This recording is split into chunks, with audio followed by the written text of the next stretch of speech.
تحسبن الذين قتلوا في سبيل الله أمواتا بل أحياء عند ربهم يرزقون.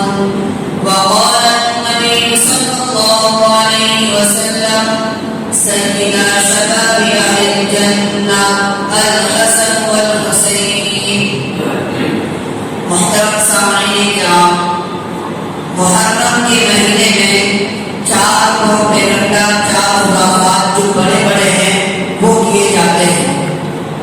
نمبر ایک، یہ سمجھا جاتا ہے، عام مسلمانوں کے ذہن میں یہ بات آ گئی ہے کہ یہ محرم کا مہینہ ماتم کا مہینہ ہے. یہ محرم کا مہینہ ماتم کا مہینہ ہے. یہ قرآن پر بھی جھوٹ ہے اور حدیث پر بھی جھوٹ ہے. دوسرا پروپیگنڈا یہ کیا جاتا ہے کہ حسن حسین رضی اللہ تعالیٰ عنہ کے نام کے پہلے شروع میں امام کا لفظ استعمال کیا جاتا ہے اور عام مسلمان یہ سمجھتے ہیں کہ اس امام کے لفظ سے مراد وہی امام ہے جو مسجد کا امام ہوتا ہے. حالانکہ یہ نہیں. جنہوں نے یہ لفظ امام کا ایجاد کیا ان کے نام کے ساتھ ان کا مقصد یہ تھا اور ان کا عقیدہ یہ تھا کہ امام یعنی وہ جو نبی کے برابر ہو، جو نبی کے برابر ہو. جس کا یہ عقیدہ ہو، جس مسلمان کا یہ عقیدہ ہو، اس کا یہ عقیدہ غلط ہے، غلط ہے. اور تیسرا پروپیگنڈا یہ کیا جاتا ہے، چوتھا پروپیگنڈا، کہ اس مہینے میں جلوس نکالا جاتا ہے اور جلوس کس چیز کے ساتھ؟ ڈیجے کے ساتھ، گانے اور بجانے کے ساتھ، جس کو سراسر اسلام میں حرام قرار دیا گیا ہے اور مؤسس نام کے ساتھ ڈیجے استعمال کیا جاتا ہے. اس میں ناچ گانے ہوتے ہیں جو سراسر اسلام کے خلاف ہے، جو سراسر اسلام کی باتوں کے خلاف ہے، جو سراسر احکام خداوندی کے خلاف ہے، جو سراسر اطاعت رسول کے خلاف ہے، جو سراسر قول حسین اور قول حسن کے خلاف ہے. لہذا لکھنؤ کے سرزمین پر جلوس نکالا جا رہا تھا اور اسی سرزمین پر مکہ کے کچھ لوگ آئے ہوئے تھے. جب اس جلوس کو دیکھا اور پوچھا کہ یہ جلوس کس نے نکالا جا رہا ہے، کیوں یہ ہنگامہ برپا کیا جا رہا ہے، تو انہوں نے کہا کہ یہ حسین کی شہادت پر نکالا جا رہا ہے. تو انہوں نے کہا انا للہ و انا الیہ راجعون. ان صدیاں گزر گئی، ان بے وقوفوں کو ابھی معلوم ہوا ہے کہ حسین کی شہادت ہوگی. کیوں؟ اس لیے کہ حسین کے خاندان، حسن کے خاندان مکہ میں ہے اور مدینہ میں ہے. وہاں جلوس نہیں نکالا جاتا، یہاں جلوس نکالا جاتا ہے اور وہ ڈیجے کے ساتھ جو سراسر احکام خداوندی کے خلاف ہے، جو اللہ تعالیٰ نے جو حکم دیا ہے اس کے خلاف ہے اور رسول کے احکام کے خلاف ہے.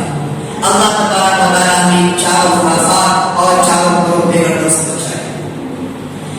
میرے بھائیوں، آپ صلی اللہ علیہ وسلم کو جب نبوت دی گئی اور نبوت دینے کے بعد اس وقت کا جو سب سے بڑا دو سپر طاقتیں تھی، روم اور ایران کا محمدی جیش کا ایک لشکر، محمدی کے ماننے والوں کا ایک لشکر، 40 سال کی 50 سال کی ابتدائی اسلام کی 50 سالہ زندگی میں روم و ایران کو، روم و ایران کی شان و شوکت کو، روم و ایران کی استقبال کو، روم ایران کی فطنت کو، روم ایران کے شان و شوکت کو ان گوری نشین انسانوں نے سبع ہستی سے مٹا دیا، سبع ہستی سے مٹا دیا. کیوں؟ اس لیے کہ ان کے ساتھ ان کے دل میں ایمان تھا، ایمان کا جذبہ تھا.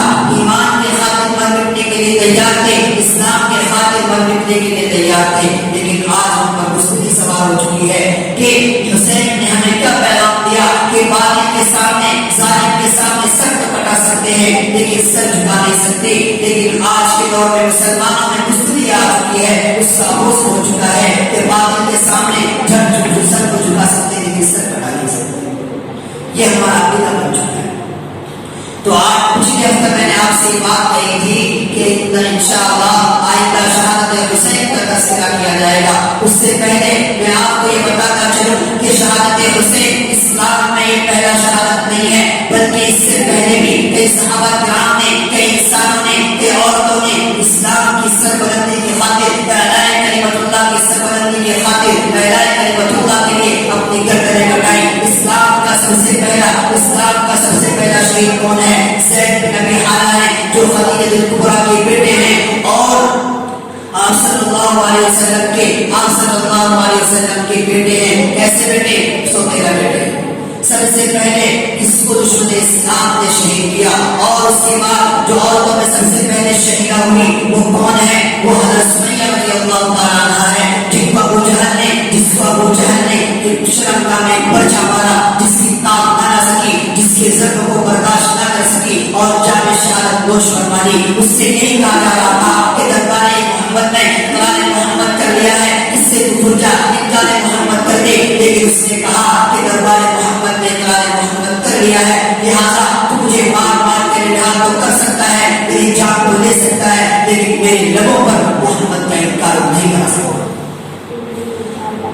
اور آپ صلی اللہ علیہ وسلم کی دور زندگی میں جو سب سے آخر میں شہید ہوا وہ اس کا نام ہے عامر بن ربیعہ. اور جو آخر میں شہید عورت ہے اس کا نام ایک مفسر نے لبینہ اور دوسرے مفسر نے عاطفہ ذکر کیا ہے. لہٰذا یہ بھی ہو سکتا ہے کہ لبینہ اور عاطفہ ایک ہی شخص ہو، ایک ہی عورت ہو، اور یہ بھی ہو سکتا ہے کہ لبینہ الگ اور عاطفہ الگ.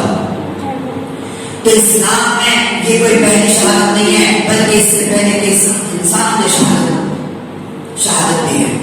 لہٰذا مختصراً ہم شہداء کا تذکرہ کرتے جاؤں. لہٰذا آپ صلی اللہ علیہ وسلم کے زمانے میں، آپ صلی اللہ علیہ وسلم کے دور نبوت میں، آپ صلی اللہ علیہ وسلم کی وفات سے پہلے کئی ساری جنگیں لڑی گئی، اور کئی ساری جنگوں میں ایسا ہوا کہ سب علائقہ ہے، پاؤں علائقہ ہے، کسی میں سر کٹا ہوا ہے، کسی میں ہاتھ علائقہ ہو گئے، کسی میں سر نکال لیا گیا. اور احد کی لڑائی میں ان کے چچا حمزہ رضی اللہ تعالیٰ عنہ ان کی شہادت ہوئی. وحشی بن حرب نے ان کے بھی شرمگاہ پر ایک پرچہ مارا تھا جس کی وجہ سے شرمگاہ پر لگی، اور شرمگاہ پر لگنے کی وجہ سے وہ گھوڑے سے گرے اور ان کی شہادت ہو گئی. اور ہند بنت عتبہ نے ان کے سینے کو چاک کیا، اور چاک کرنے کے بعد وہاں سے دل کو نکالا اور دل کو اپنی زبان سے اپنی دانت سے چبایا. ایسی بھی شہادت اسلام کے خاطر ان کے خاندان دے چکے ہیں. تو میرا کہنے کا مطلب یہ ہے کہ آپ صلی اللہ علیہ وسلم کے زمانے میں شہادت کوئی پہلی شہادت نہیں ہے، بلکہ اس سے پہلے کئی لوگوں نے شہادت دی. جنگ بدر میں 14 صحابہ شہید ہوئے، جنگ احد میں 70 صحابہ شہید ہوئے، جنگ حنین میں 19 صحابہ شہید ہوئے، جنگ خندق میں 17 صحابہ شہید ہوئے، جنگ حنین میں 13 صحابہ شہید ہوئے، جنگ حدیبیہ میں 4 صحابہ شہید ہوئے، جنگ تبوک میں بیماری کی وجہ سے 3 صحابہ شہید ہوئے.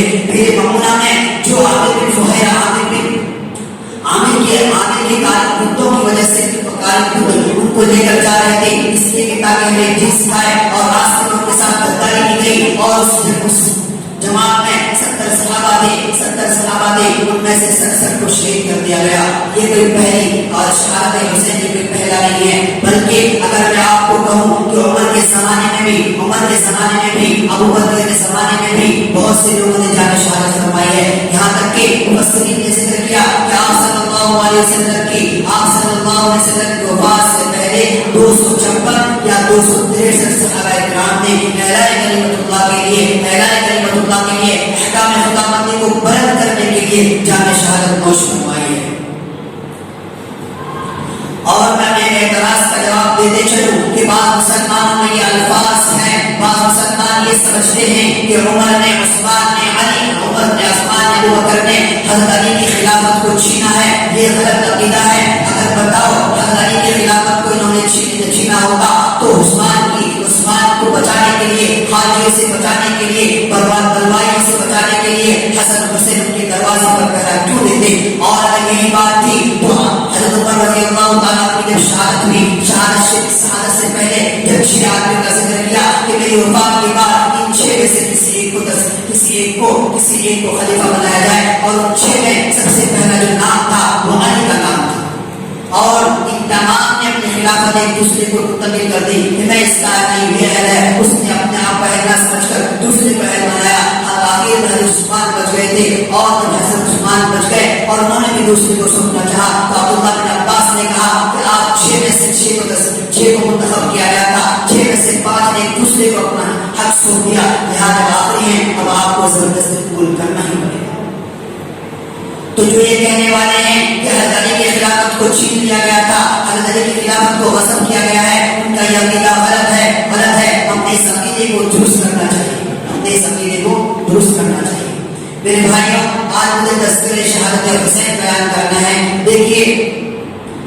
امیر آپ حضرت حسن رضی اللہ تعالیٰ عنہ کے آپس میں اختلافات تھے. حضرت علی کا حضرت امیر معاویہ کا اختلافات تھا، وہ الگ چیز ہے، اس کو کسی اور موقع پر بیان کیا جائے گا. لہذا حضرت علی رضی اللہ تعالیٰ عنہ کی شہادت کے بعد 6 ماہ حضرت حسن رضی اللہ تعالیٰ عنہ خلیفہ مقرر رہے. اس کے بعد حضرت حسن نے یہ کہا کہ بھائی ہم اس چیز کو اپنی خلافت کے لیے اپنے خلافت کے لیے ہم کسی کی جان کو قربان نہیں کر سکتے. لہذا انہوں نے حضرت حسن رضی اللہ تعالیٰ عنہ نے امیر معاویہ سے شرط پر بیان کرنی تھی کہ آپ کی وفات کے بعد مجھے خلیفہ بنائیں. تو یہ بات ہو گئی. اور اسی اسنا میں 19 سال کے اسنا میں جو امیر معاویہ کی جو تاریخ ہے، جو امیر معاویہ جتنے سال خلیفہ رہے، اس میں سے انہوں نے 19 سال خلافت کو سنبھالا، اور اس 19 سال کی خلافت میں انہوں نے 63 لاکھ